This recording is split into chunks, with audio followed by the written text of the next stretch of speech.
Okay, so this video is going to be mostly definitions, and then in class we will do a lot more examples so that you guys get a lot of practice. So it's going to be a lot of vocab.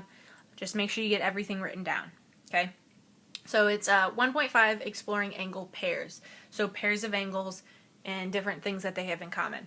So adjacent or adjacent angles. So an adjacent angle is something that is next to it. Okay, they share a common sign and a common endpoint. So 1, 2 here, they are next to each other, so they are adjacent.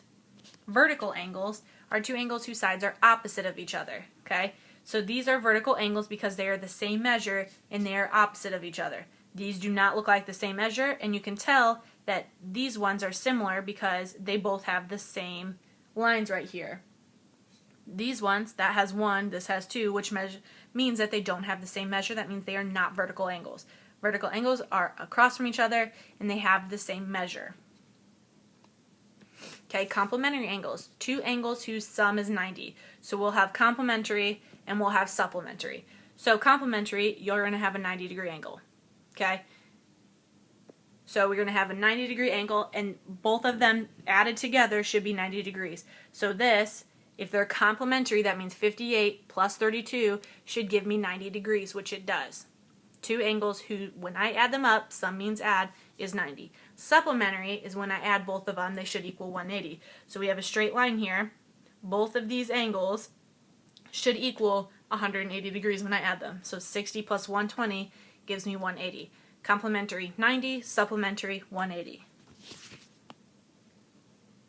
Okay, a linear pair, a pair of adjacent angles that form a straight line.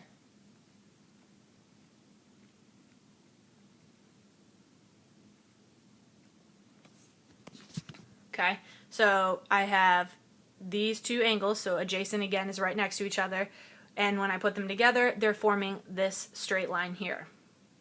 So here's a postulate, 1-9, linear pair postulate. If two angles from a linear pair, then they are if two angles form a linear pair, then they are supplementary. Okay, so again, linear pair creates a straight line. A straight line means when I measure these two angles together, it's supplementary, which means it should equal 180 because it's a straight line. Okay, so here's something we're going to do. We're going to find x. So if this whole thing should equal 180, that means if I add these two angles together, it should equal 180. So I'm going to have 7x minus 13 plus 5x plus 1 equals 180 because it's supplementary. It should equal 180. So 7x plus 5x is 12x. Negative 13 plus 1 is negative 12. Add 12 to both sides. So I got 12x equals 192. Divide both sides by 12. So x then equals 16. Okay? Notice it says find x. I found x. X equals 16.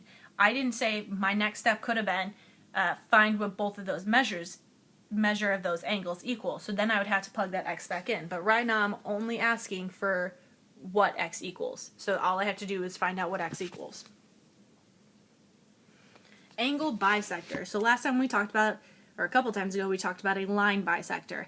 That was a line that intersected another line. So an angle bisector is a ray that divides an angle into two congruent angles. Okay, so AB is the angle bisector. It is this ray, because a ray is something that goes like this, and it's intersecting that angle to make both of these the same size. It goes straight up the middle. Okay, an angle bisector goes straight up the middle and has both of these be the same measure. Okay, so if ray BD is an angle bisector, it says to find x. Okay, so that means these should be the exact same. So I can set them both equal to each other because they're supposed to be the exact same. So I have 2x plus 50 equals 5x plus 5. Let's go ahead and solve for x. And again, we're just finding x for this. So I'm going to subtract 2x and subtract 5. I'm going to do it all in the same thing here. So 50 minus 5 is 45. 5x minus 2x is 3x. Divide both sides by 3. So then x equals 15. Okay. Again, it could have asked me what both of those angles measure. and they should be the exact same measure because it says it's dividing it into two congruent angles. That means the two angles are the exact same. So that means those two measures should equal out to be the exact same. But it's only asking for you to find x, so I'm going to stop at that.